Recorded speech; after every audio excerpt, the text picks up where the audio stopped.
It's that big one. Yeah. It's the big one. Yeah, it could be the. I feel like it's not even as big as, or I feel like the Pedro Marino match isn't even as big as this one for me. Yeah. It's like I have to get over this hurdle to get there, and I know I've beaten Pedro, so. Yeah, nice.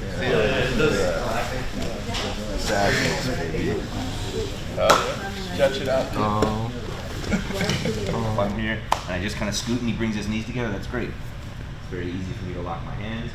And now we can start to make that angle that I talked about, where we turn our opponent into real My name's Ryan Aitken. I train at 10th Planet Atlanta.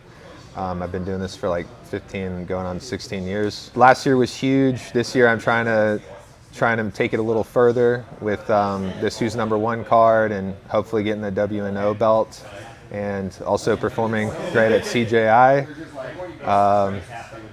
This could be a big year too. In regards to Roberto, like I know his dad, Gaucho, had a gym, and I know that like it was kind of like his, he was like raised as a child to do this, I'm a little different, I started this sport when I was like 15 going on 16. I didn't even expect to make it this far, but it was just something I really wanted to do.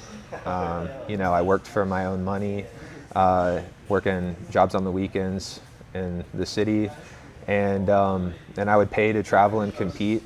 And I tried to make the right decisions, the right moves so that I could get up here. And I remember one of those moves would be me traveling to Vegas to train at the gym with Roberto. And we would get some tough rounds in. I would actually come back and think about how I could hit like this double over knee slide I remember learning from watching him.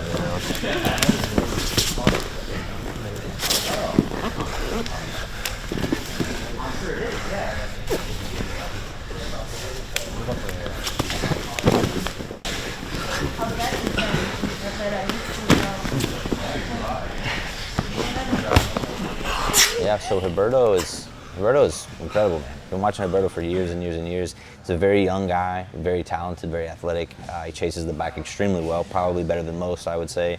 I think that Ryan has some strengths in his game that we can use to exploit some things that Roberto has historically not been great at dealing with.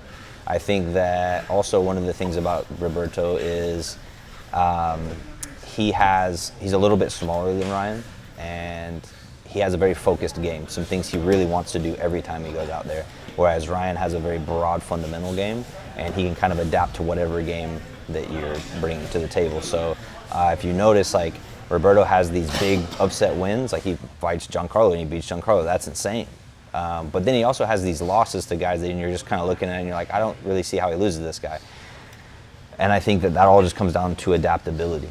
And how much of your game can you spread out, and how many things are you good at? So when it's time to adapt, are you good at the skill that you need in the moment? And I think that that's one of the things that Ryan has in the grappling landscape, better than 90% of the guys out there.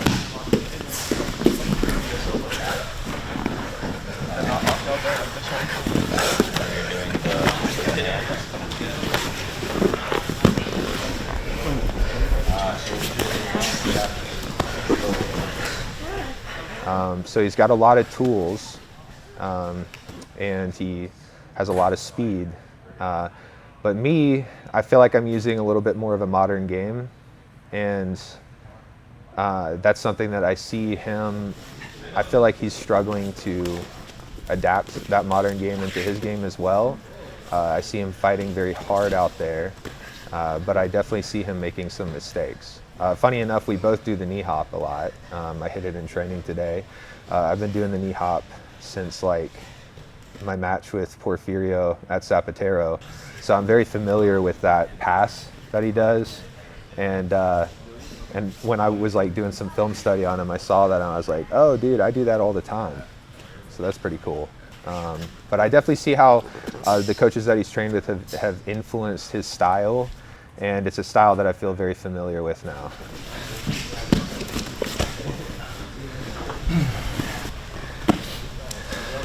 That's that Roberto knee hop. But I was doing it before him. Make this unusable, Nick.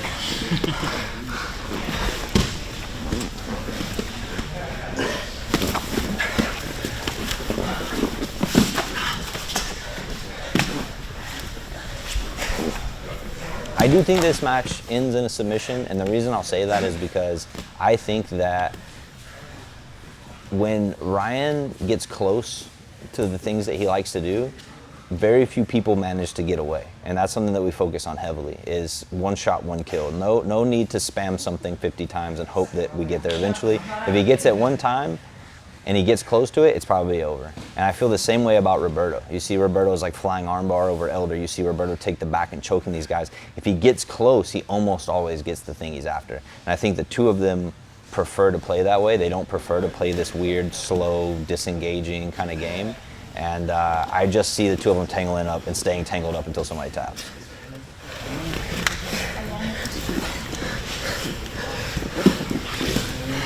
Post pass bully. How you feeling, man? I've been tired.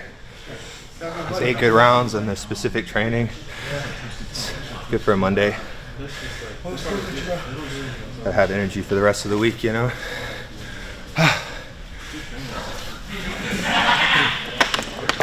You know, I've had a lot of things, a lot of big matches that have gotten me to this point. This is the one. I could even say this is more important than the match against Pedro for the belt, or potentially Mika for the 205 belt. You know, Mika, pick on someone your own size. I've been waiting for a match like this, and I feel like this is that type of match that wasn't given to me for a long time because the community, the guys at the top probably didn't think I deserved a match like this, and this is the one that I've earned. So this is big. So I'm gonna leave it all out there.